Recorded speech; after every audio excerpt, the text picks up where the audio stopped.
S আলমের নিয়ন্ত্রণে থাকা 4 ব্যাংক সহ মোট 6 ব্যাংকের ব্যবস্থাপনা পরিচালককে বাধ্যতামূলক ছুটিতে পাঠানো হয়েছে। রোববার এক জরুরি সভায় ফার্স্ট সিকিউরিটি ইসলামী, এক্সিম গ্লোবাল ইসলামী, এসআইবিএল, আইসিবি ইসলামিক ও ইউনিয়ন ব্যাংকের এমডিকে ছুটিতে পাঠানোর নির্দেশ দেয় কেন্দ্রীয় ব্যাংক। সভা শেষে ফার্স্ট সিকিউরিটি ইসলামী ব্যাংকের চেয়ারম্যান আব্দুল মান্নান সাংবাদিকদের বলেন, ঋণ কেলেঙ্কারি ও নানা অনিয়মে তারল্য সংকটে পড়ে খাদের কিনারায় যাওয়া 6 বেসরকারি ব্যাংকে ফরেনসিক অডিট চালানোর সিদ্ধান্ত নিয়েছে ব্যাংক খাত সংস্কারে গঠিত টাস্ক ফোর্স। এসব ব্যাংকের ব্যবস্থাপনা পরিচালকদের দায়িত্বে রেখে অডিট হলে তা প্রশ্নবিদ্ধ হতে পারে। কোনো বিতর্ক যাতে না ওঠে সেজন্য 6 ব্যাংকের এমডিদের 3 মাসের ছুটিতে পাঠানো হয়েছে। এটা অডিটের রিকোয়ারমেন্ট হচ্ছে এমডিদের ব্যাপারে, আর অন্য যারা বিভিন্ন কাজের সাথে জড়িত আছেন তারা তাদের ব্যাপারে যে কেউ যখন দায়ী হিসেবে প্রমাণিত হবে, প্রমাণ ছাড়া তো কারোর ব্যাপারে কোনো অ্যাকশন নিতে পারবেন না, আর নির্দোষ কারোর ব্যাপারে আপনি কোনো ব্যবস্থা নিতে পারেন না। আসন্ন রমজানে তেল, চিনির মতো ভোগ্য পণ্যের কোনো ঘাটতি হবে না। সরবরাহ ঠিক রাখতে সব ধরনের প্রস্তুতি নেওয়া হয়েছে বলে দাবি মেঘনা গ্রুপের চেয়ারম্যান ও ব্যবস্থাপনা পরিচালক মোস্তফা কামালের। বলেন, মিল পর্যায়ে সিন্ডিকেটের কোনো সুযোগ নেই, তবে খুচরা বাজারে বাড়তি মুনাফা করা হয়। এক্ষেত্রে সরকারি নজরদারি ও তদারকি বাড়ানোর তাগিদ তার। দেশের ভোগ্যপণ্যের বাজারে পরিচিত নাম ফ্রেশ।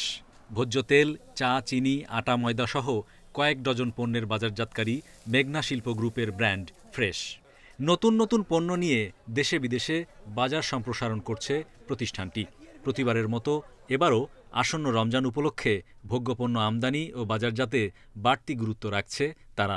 50 বছরে পদার্পণ উপলক্ষে ইন্ডিপেন্ডেন্ট টেলিভিশনের মুখোমুখি হন মেঘনা গ্রুপের চেয়ারম্যান।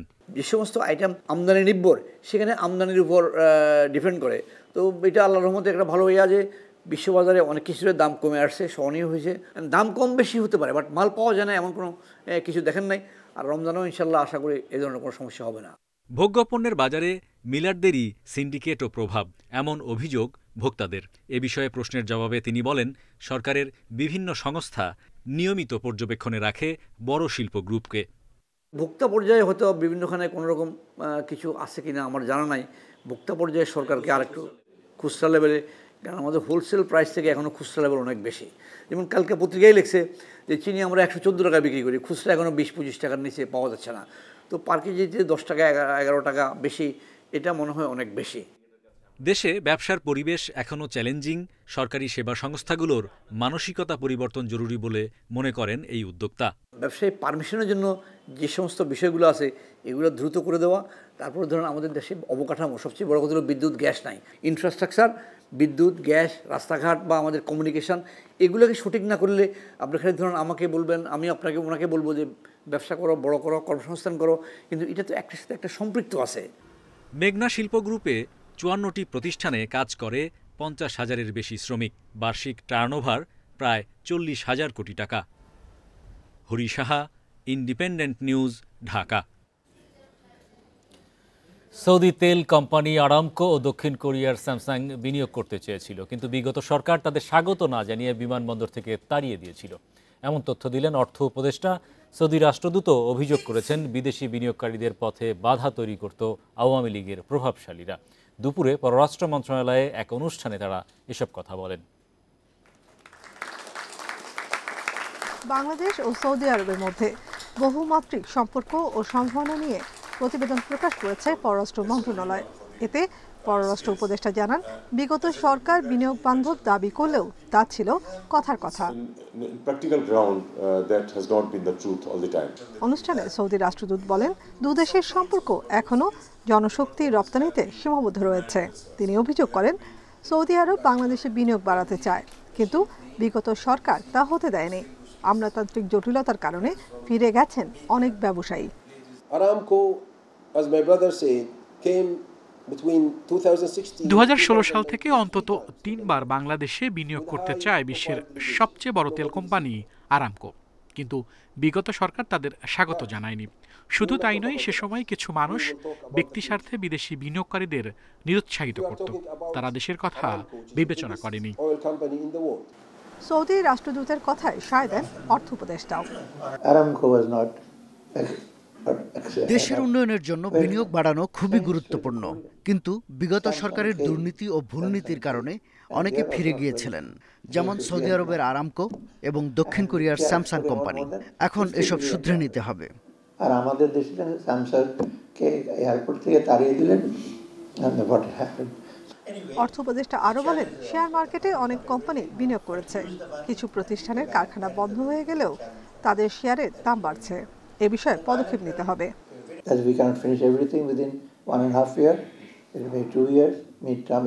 আমরা দীর্ঘমেয়াদে থাকতে আসিনি, আমাদের লক্ষ্য সংস্কার। জানি 1-1.5 বছর এর জন্য যথেষ্ট নয়। কাজ সম্পূর্ণ না হলে আমাদের লক্ষ্য ফুটপ্রিন্ট রেখে যাওয়া।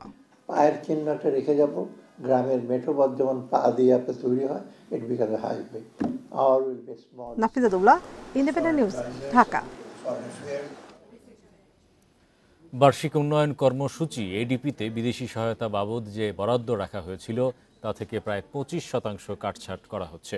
মন্ত্রণালয় বিভাগগুলোর চাহিদা এবং বাস্তবায়ন বিবেচনায় এ বরাদ্দ 25,000 কোটি টাকা কমানো হতে পারে বলে জানিয়েছেন অর্থনৈতিক সম্পর্ক বিভাগ ইআরডি।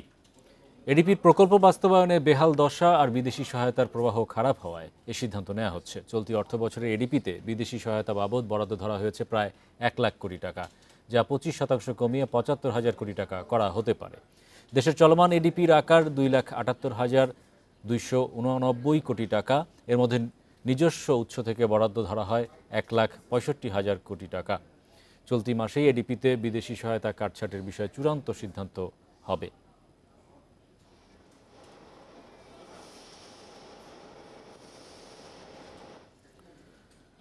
আমদানি ঋণপত্রে শতভাগ এলসি মার্জিনের বাধ্যবাধকতা প্রত্যাহার করায় কমতে পারে গাড়ির দাম। বিশেষ করে ইলেকট্রনিক ও হাইব্রিড গাড়ির আমদানি বাড়ার সম্ভাবনার কথা জানিয়েছেন ব্যবসায়ীরা। বিশ্লেষকরা বলছেন, গাড়ি আমদানি বাড়ার কারণে আবারও চাঙা হবে খাতটি। এ কারণে ডলার বাজারে অস্থিরতা সৃষ্টির শঙ্কাকেও উড়িয়ে দেন তারা। প্রতিদিনই ঢাকাসহ সারা দেশে বাড়ছে গাড়ির চাপ। এর মধ্যে রিকন্ডিশন গাড়ির সংখ্যাই সবচেয়ে বেশি। এসব গাড়ির দাম কম হলেও জ্বালানি খরচ বেশি। এমন অবস্থায় পরিবেশ বান্ধব ইলেকট্রিক ও হাইব্রিড গাড়ির আমদানির ক্ষেত্রে এলসি সুবিধা শতভাগ পর্যন্ত শিথিল করেছে বাংলাদেশ ব্যাংক। প্রতি বছর 30,000-এর মতো একবার ব্যবহৃত জাপানি পুরাতন গাড়ি আমদানি হয়। তবে ইলেকট্রিক গাড়ির সংখ্যার তুলনায় বাড়ছে হাইব্রিড গাড়ির আমদানি। এ অবস্থায় সম্পূর্ণ ইলেকট্রিক ও হাইব্রিড মোটরকার আমদানিতে ঋণপত্রের শতভাগ নগদ মার্জিনের শর্ত শিথিল করেছে বাংলাদেশ ব্যাংক। অন্যান্য মোটরকারের আমদানি ক্ষেত্রে ন্যূনতম 50% নগদ মার্জিনের কথা বলা হয়েছে। এতে বাজারের প্রতিযোগিতা বাড়ার পাশাপাশি দাম কমার সম্ভাবনা রয়েছে বলেও জানান ব্যবসায়ীরা। আমি অবশ্যই মনে করি যে এলসি মার্জিন কমানোর কারণে যেখানে যে ব্যাংক ইন্টারেস্ট কম দিতে হবে, এই কারণে কিন্তু আমাদের কস্টিংটা সুবিধাজনক হবে, আমেরিকার সুবিধাটা গ্রাহক পাবে। বিশ্বের বিভিন্ন দেশের মতো বাংলাদেশেও জ্বালানি সাশ্রয়ী ও পরিবেশ বান্ধব সম্পূর্ণ ইলেকট্রিক ও হাইব্রিড গাড়ির ব্যবহারকে উৎসাহ দেয়া হচ্ছে। বর্তমানে দেশে ডলারের সরবরাহ ও দাম বাজার ভিত্তিক হওয়ায় বাড়তি গাড়ি আমদানির প্রভাব ডলারের বাজারে পড়ার সম্ভাবনা কম বলছেন ব্যাংক কর্মকর্তারা। রিজার্ভটা আইএমএফ এর মাপকাঠির একটু উপরে আছে, এটা হচ্ছে একটা স্বস্তির দিক। এটা এই ফরেন এক্সচেঞ্জ রিজিমটা যে রিভাইভ করছে, এটার একটা লক্ষণ। এই কারণে তুলনামূলকভাবে এখন ইম্পোর্টের জন্য মোর ডলার সরবরাহ করা যাবে অথবা ইম্পোর্টকে এনকারেজ করা হচ্ছে। গেল বছর ডলারের সংকট, রাজনৈতিক অস্থিরতা সহ নানা কারণে গাড়ির আমদানি কমে চরম সংকটে পড়েছিল খাতটি। Shafil Alam Sujan, Independent News, Dhaka. আগামী 8 জানুয়ারি থেকে শুরু হবে 3 দিনের গার্মেন্টস, অ্যাক্সেসরিজ ও প্যাকেজিং পণ্য মেলা গ্যাপ এক্সপো। রাজধানীর ইন্টারন্যাশনাল কনভেনশন সিটি বসুন্ধরায় মেলা আয়োজিত হবে। রোববার রাজধানীর এক হোটেলে সংবাদ সম্মেলনে আয়োজকরা জানান, প্রদর্শনীতে অংশ নেবে 25টি দেশের 500টি প্রতিষ্ঠান। গার্মেন্টস, অ্যাক্সেসরিজ অ্যান্ড প্যাকেজিং পণ্য রপ্তানিকারক সমিতির সভাপতি মোহাম্মদ শাহরিয়ার বলেন, ইউরোপ আমেরিকার বাজারে মূল্যস্ফীতি কমে যাওয়ায় ক্রেতারা ফিরতে শুরু করেছে। কারখানায় বিশেষায়িত যন্ত্রের চাহিদা বৃদ্ধি পাওয়ায় এ প্রদর্শনীর গুরুত্ব বেড়েছে বলে জানান তিনি। সংবাদ সম্মেলনে জানানো হয়, মেলায় থাকছে মেশিনারিজ, অ্যাপারেল, ইয়ার্ন, ফেব্রিক্স সহ নানা ধরনের গার্মেন্টস, অ্যাক্সেসরিজ ও প্যাকেজিং পণ্য।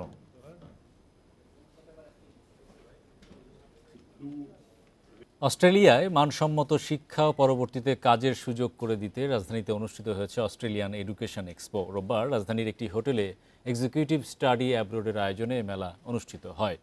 এক্সপোতে অংশ নেওয়া অস্ট্রেলিয়ার বিশ্বখ্যাত মোনাস, ম্যাকুয়েরি, অ্যাডিলেইড বিশ্ববিদ্যালয় সহ নামকরা 30টি বিশ্ববিদ্যালয় ইনস্টিটিউট। মেলায় সংশ্লিষ্ট বিশ্ববিদ্যালয়ের প্রতিনিধিদের সাথে সরাসরি সাক্ষাতের মাধ্যমে স্কলারশিপ প্রাপ্তি এবং অনস্পট অ্যাডমিশনের সুযোগ পায় শিক্ষার্থীরা। শিক্ষার্থীদের খণ্ডকালীন চাকুরির বিষয়টিও তুলে ধরেন বিভিন্ন বিশ্ববিদ্যালয়ের প্রতিনিধিরা। এক্সপোর উদ্বোধন করেন এক্সিকিউটিভ স্টাডি অ্যাব্রোডের প্রধান নির্বাহী মোহাম্মদ রাব্বানী হুসাইন। চট্টগ্রামে ভোগ্যপণ্যের বাজারে একচেটিয়া নিয়ন্ত্রণে রাখা আমদানিকারকরা সরে যাওয়ায় সুযোগে ব্যবসা বাড়ছে ছোট ও মাঝারি পর্যায়ের ব্যবসায়ীদের। রমজান সামনে রেখে ভোগ্যপণ্যের আমদানিতে ফিরছেন অর্ধশত ব্যবসায়ী। অর্থনীতিবিদরা বলছেন, বাজারে প্রতিযোগিতা বাড়াতে বড় ব্যবসায়ীদের পাশাপাশি ছোট ব্যবসায়ীদেরকেও সুযোগ বাড়াতে হবে। অনেক বছর ধরে ভোগ্যপণ্যের পাইকারি বাজার খাতুনগঞ্জে চিনি, সয়াবিন সহ কয়েকটি পণ্যের বাজারের নিয়ন্ত্রণ ছিল এস আলম গ্রুপের হাতে। একইভাবে রমজানের প্রয়োজনীয় পণ্য, ছোলা, ডাল সহ আরও কিছু পণ্যের বাজার নিয়ন্ত্রণ করতেন বড় ব্যবসায়ীরা। তবে রাজনৈতিক পট পরিবর্তনের পর পাল্টে গেছে বাজারের চিত্র। আমদানি শুরু করেছেন এক সময় বাজার থেকে সরে যাওয়া ছোট ও মাঝারি ব্যবসায়ীরা। আপনার সবাই যদি সমান সুযোগ পায় ব্যবসার, তাহলে তো এটা দেশের জন্য ভালো, জনগণের জন্য ভালো, গরিবদের জন্য ভালো হবে। একটা আপনার আপনিও মাল বিক্রি করতে পারবেন ইম্পোর্ট করে, আরেকজনও মাল বিক্রি করতে পারবে, তখন একটা কম্পিটিশন। জুলাইয়ে 25,000 এবং আগস্টে 35,000 টন অপরিশোধিত চিনি আমদানি করে এস আলম, কিন্তু এরপর আর আমদানি করতে পারেনি। জুলাইয়ে 18,900 মেট্রিক টন সয়াবিন আমদানি করলেও এরপর তাদের আমদানি শূন্যের কোঠায়। জাতীয় রাজস্ব বোর্ডের হিসাবে বাজারে আসা নতুন একটি প্রতিষ্ঠান আগস্টে আমদানি করেছে 2,500 টন সয়াবিন। এছাড়া সেপ্টেম্বরে 3,372 টন এবং অক্টোবরে 1,486 টন ক্রুড সয়াবিন আমদানি করেছে। যে তারা সেই সুযোগটি পাচ্ছেন, আমি মনে করি যে এটা ইতিবাচক দিক। তবে এটিকে আমার মনে হয় যে আরও প্রসার করা উচিত, সবাইকে সমান সুযোগ করা দেওয়া উচিত এবং ব্যবসায়ী বা আমদানি ক্ষেত্রে যেন কোনো বৈষম্য শিকার না হন। অর্থনীতিবিদরা বলছেন, বাজারে বড় ব্যবসায়ীদের পাশাপাশি মাঝারি ব্যবসায়ীদের সুযোগ বাড়াতে হবে। কিছু ব্যাপারে হস্তক্ষেপ করতে হবে, অথবা এই যে ব্যাংক থেকে ঋণ দেওয়া, তাদের কাগজপত্র যেগুলো প্রসেসিং হয় সরকারের অফিসে, সেগুলোর ব্যাপারে অনেক সহজ শর্ত দিতে হবে। ছোট ও মাঝারি ব্যবসায়ীদের দাবি, এলসিতে যেন ন্যায্য সুযোগ দেওয়া হয় তাদের। আলমগীর সবুজ, ইন্ডিপেন্ডেন্ট নিউজ, চট্টগ্রাম। নেটওয়ার্ক সমস্যার কারণে সপ্তাহের প্রথম কার্যদিবসে ঢাকা স্টক এক্সচেঞ্জে নির্ধারিত সময়ে 1.5 ঘন্টা পর লেনদেন শুরু হয়। লেনদেন চলে স্বাভাবিক সময়ের তুলনায় 1 ঘন্টা কম। এই ধরনের ঘটনার পুনরাবৃত্তি রোধে 3 সদস্যের কমিটি গঠন করেছে ডিএসই। এদিকে রোববার সূচক কমার পাশাপাশি ডিএসইতে কমেছে লেনদেনও। যান্ত্রিক ত্রুটির কারণে রোববার সকাল 11টা 30 মিনিট পর্যন্ত বন্ধ ছিল ঢাকা স্টক এক্সচেঞ্জের লেনদেন। এরপর লেনদেনের শুরুতে কিছুটা ইতিবাচক থাকলেও দিন শেষে সূচক কমেছে 34.44 পয়েন্ট। এ সময় ডিএসইর সূচকের অবস্থান 5,165 পয়েন্টে। ডিএসইতে কমেছে লেনদেনও। আজ মোট লেনদেন হয়েছে 311 কোটি 66 লাখ টাকার শেয়ার। আগের দিনের চেয়ে লেনদেন কমেছে 2 কোটি টাকা। হাত বদলে অংশ নেওয়া 397টি কোম্পানি ও মিউচুয়াল ফান্ডের মধ্যে দর বেড়েছে 73টির, কমেছে 270টির এবং অপরিবর্তিত রয়েছে 54টি প্রতিষ্ঠানের শেয়ার দর। সবচেয়ে বেশি লেনদেন হওয়া প্রতিষ্ঠানের তালিকায় প্রথম অবস্থানে আছে ফাইন ফুডস, দ্বিতীয় মিডল্যান্ড ব্যাংক এবং তৃতীয় অবস্থানে আছে রবি। শতাংশের দিক থেকে দর বৃদ্ধির তালিকায় প্রথম অবস্থানে উঠে এসেছে মিডল্যান্ড ব্যাংক, দ্বিতীয় ফাইন ফুডস এবং তৃতীয় অবস্থানে আছে ওয়াইম্যাক্স। অন্যদিকে চট্টগ্রাম স্টক এক্সচেঞ্জে সার্বিক সূচক কমেছে 92.10 পয়েন্ট। লেনদেন হয়েছে 13 কোটি 62 লাখ টাকার share. Amirul Islam, independent news. এবারে জানাবো বিশ্বের প্রধান মুদ্রার সাথে টাকার আজকের বিনিময় হার। অপরিবর্তিত যুক্তরাষ্ট্রের ডলারের দর বিনিময় হয়েছে 122 টাকায়, যুক্তরাজ্যের পাউন্ডের দর বেড়েছে, বিনিময় হয়েছে 169 টাকা 13 পয়সায়। দর কমেছে ইউরোর, বিনিময় হয়েছে 132 টাকা 7 পয়সায়। দর অপরিবর্তিত ভারতীয় রুপির, বিনিময় হয়েছে 1 টাকা 45 পয়সায়। এই ছিল আজকের অর্থনীতি সারাদিনে। ইন্ডিপেন্ডেন্ট টেলিভিশনের সব খবর জানতে চোখ রাখুন ফেসবুক, ইউটিউব এবং এক্সে। আমন্ত্রণ আমাদের পরের আয়োজনে।